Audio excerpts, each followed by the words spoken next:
And welcome to my channel Asori Cheba.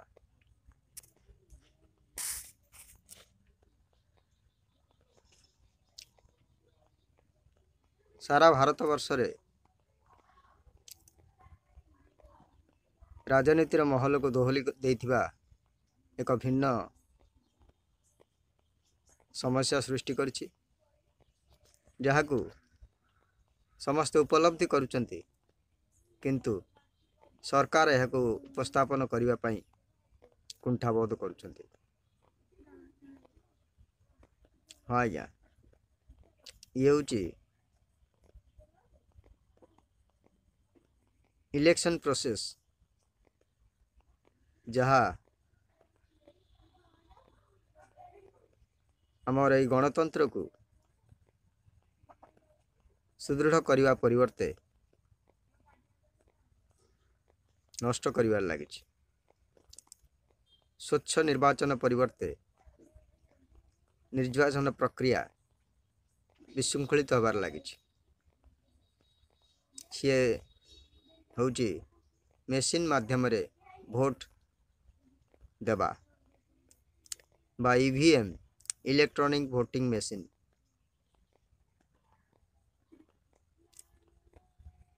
आज्ञा ए समस्या सारा भारत वर्ष रे आज एक विराट समस्या रूप नहीं उपजुची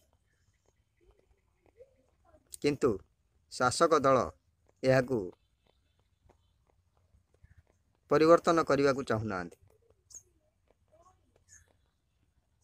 यार लाभ और क्षति कौन अच्छी सी जानी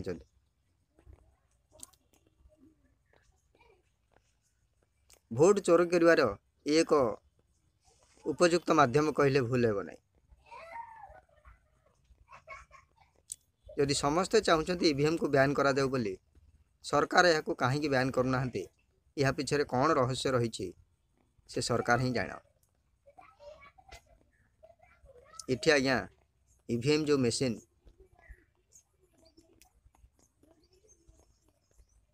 ये गणतंत्र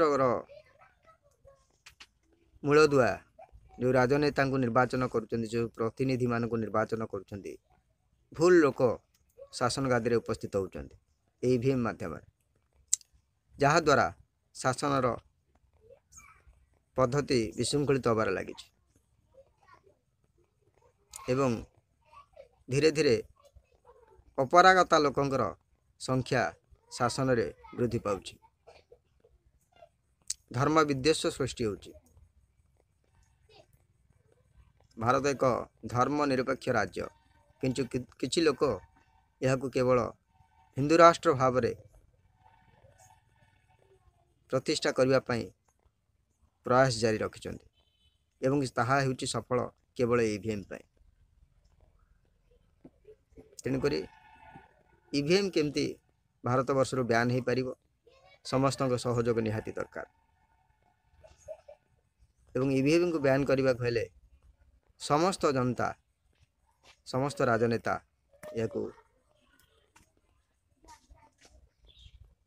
दृढ़ हस्तरे दमन करने पड़ो। ता नहले भारत वर्ष जे विशृंखलित समाज रे प्रतिष्ठा हेब एवं गणतंत्र ध्वंस पाइब एथिरे तिले मात्र संदेह नहीं। तेणुक आसतु समस्ते एकजुट होई अबाल वृद्ध वनिता राजनेता बुद्धिजीवी छात्र छात्री गृहिणी माँ भौणी समस्ते एकाठी स्वर उत्तोलन करंतु एवं ईवीएम केमती भारत वर्ष बैन हेब से प्रचेषा करंतु। यह आम समस्त मंगल हम एवं समस्ते एथिरु लाभवान हो पारे एथिरे तिले मात्र संदेह नहीं। Ban EVM by the people for the people of the people. Thank you. Video टी किपर लगिला लाइक और शेयर निश्चित करिवे। धन्यवाद।